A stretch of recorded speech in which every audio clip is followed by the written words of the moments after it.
আপনাদের মধ্যে বক্তব্য রাখবেন কৃষ্ণপুরের সাবেক সফল চেয়ারম্যান জনাব আদম আলী।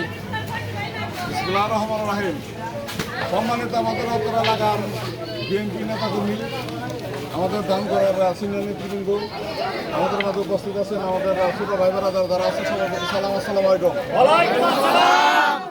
আমরা আজকের যে দেশ স্বাধীনের নতুন প্রজন্ম হয়েছে, আমরা কি দেশ স্বাধীন পাইছি? আমাদের দ্বিতীয় কোনো স্বাধীনের দরকার নাই।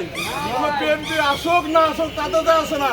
আমাদের শেখ হাসিনা, শেখ হাসিনা স্বৈরাচারী শেখ হাসিনা, স্বৈরাচারী শেখ হাসিনা পতন হয়েছে, এ আমাদের জিতে বাকি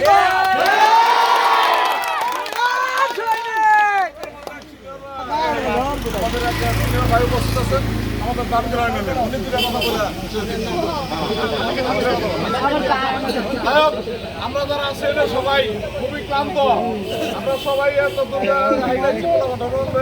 আমরা সবাই একটু চাইবো, আমরা একটু চাবান খাবো নাকি মিষ্টি খাবো যদি দেওয়ার কারো সুযোগ থাকে অবশ্যই ঠিক আছে।